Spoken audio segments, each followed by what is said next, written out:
Olá, queridos, olá, povo de Deus, olá, família do Senhor.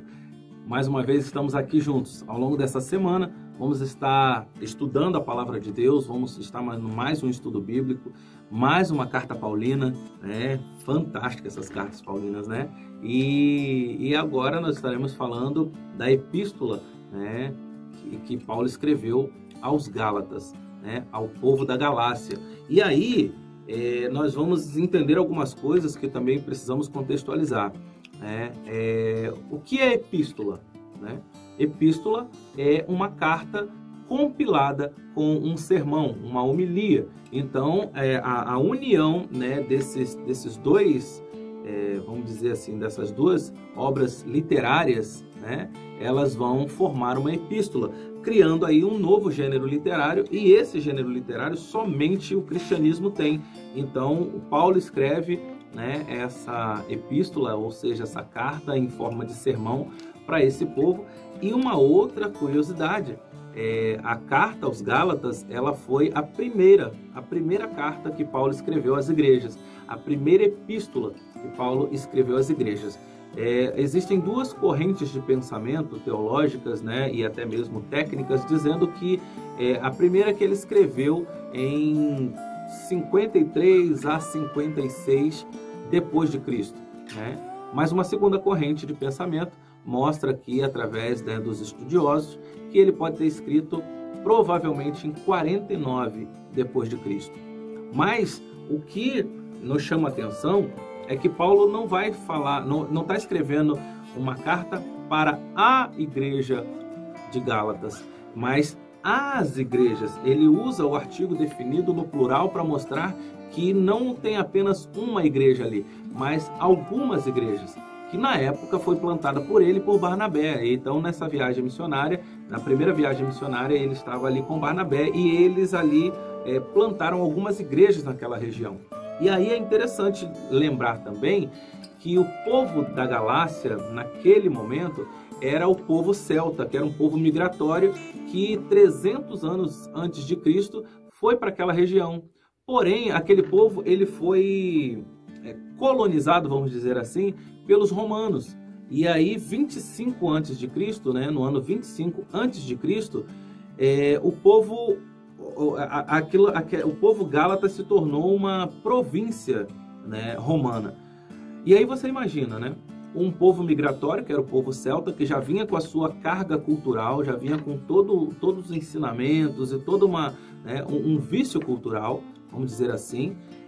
Eles se encontram agora sendo transformados culturalmente, e aí quando nós falamos da cultura, nós falamos de todas as características que gerava um povo. E aí você tem agora uma carga cultural vinda de quem? Dos romanos, que era totalmente diferente daquele povo celta. Então os romanos colonizam aquele povo e aí vira uma província romana 25 anos antes da vinda de Cristo. E aí você vai, logicamente, que você vai ter um problema teológico. Aquelas igrejas elas vão começar a ter dificuldades com a própria cultura do cristianismo. E ao longo da sua caminhada, aquela igreja ela começa a se perder, né, naquele emaranhado cultural, naquele emaranhado teológico. Vamos lembrar que a cultura romana ela também tinha resquícios da cultura grega, então ela adorava outros deuses, né? Ela não tinha apenas um deus, como a cultura romana não tinha um deus apenas de devoção, né? Mas a história vai fazendo com que eles entendam um pouco aquele contexto. Porém, Paulo planta igrejas naquele lugar com Barnabé, e aí ele vai depois ter umas confusões que ele vai precisar resolver, onde ele escreve essa carta aos Gálatas. E eu quero também deixar você atento que não existe nenhuma divergência com relação à autoria desse texto. A autoria desse texto ela é de Paulo. Paulo escreve essa carta e ele vai dizer logo na saudação que ele não estava sozinho, ele estava ali com alguns companheiros, mas a carta é escrita por ele, né? Então, nós vamos aqui ver exatamente como que Paulo escreveu essa saudação e já começar a entender essa carta a partir do capítulo 1. Paulo diz assim, olha, Paulo, apóstolo enviado, não da parte de homens, nem por meio de pessoa alguma, mas por Jesus Cristo e por Deus Pai, que o ressuscitou dos mortos, e todos os irmãos que estão comigo. Então, observa que ele não estava ali sozinho, mas ele escreve a carta, e Paulo sempre teve essa característica de mostrar onde ele estava. Por exemplo, quando ele escreve, por exemplo, da prisão, ele diz que ele está preso por Cristo, mas ele não é prisioneiro dos homens, mas ele é prisioneiro de Cristo. Então, ele tem essa característica de mostrar quem estava com ele, dos seus cooperadores, mostrando ali uma forma também de valorizar aquelas pessoas que estavam ali com ele.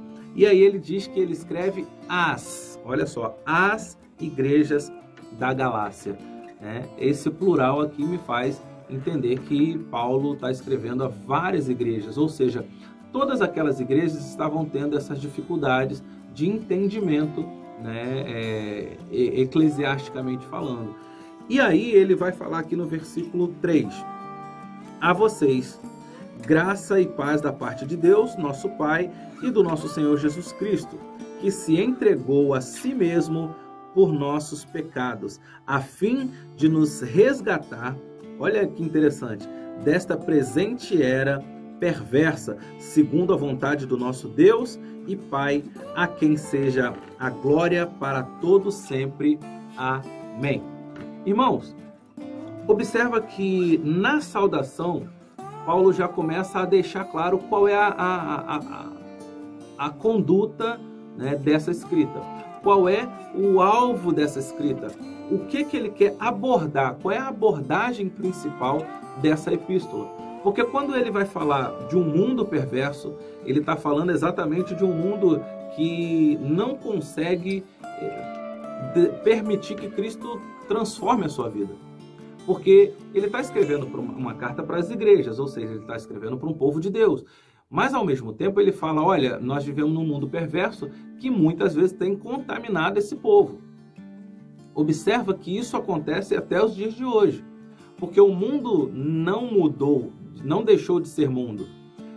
Existe uma transformação das nossas vidas a partir do momento quando nós deixamos Jesus ser Senhor da nossa vida e Ele transforma nossas vidas. Agora, estamos num mundo que jaz no maligno, que o tempo inteiro está tentando contaminar esse povo, que foi chamado por Deus, e que a partir desse momento que ele aceita que Jesus seja o Senhor da sua vida e haja a transformação da sua vida, o mundo vai continuar trabalhando para tirar você da essência que é Cristo. Então, Paulo ele já vai falar assim, ele fala que quem morreu pelos nossos pecados foi Jesus. Então, ele já começa a mostrar aqui que o teor do texto é graça. Que o teor do texto é graça versus lei. E aí, na saudação, ele já começa a mostrar um pouco do que ele vai falar. E aí, nós, numa aplicação pessoal, podemos entender que o que Paulo quer aqui é tratar as nossas vidas, nossos corações, baseado na vontade de Deus, na vontade do Senhor Jesus e baseado na salvação por meio da graça, não por meio da lei.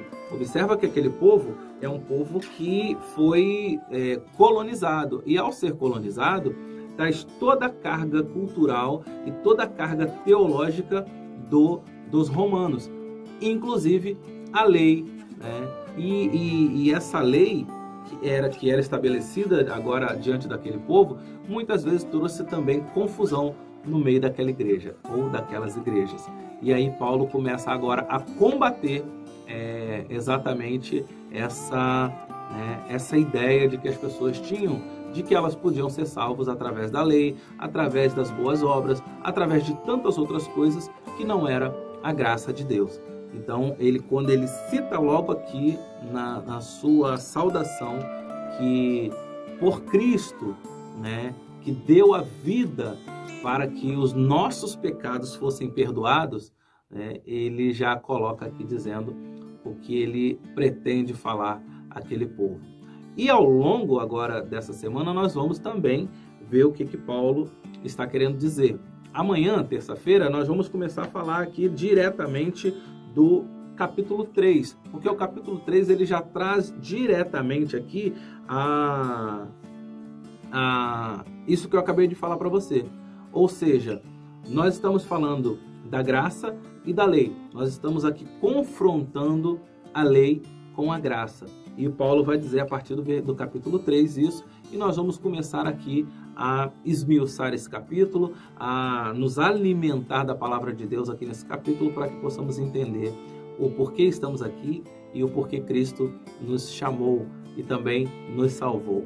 Deus abençoe a sua vida. Até amanhã, onde estaremos juntos mais uma vez, né, às 6 horas da tarde, nesse estudo bíblico falando da palavra de Deus, da epístola de Paulo aos Gálatas. Deus abençoe a sua vida e até amanhã.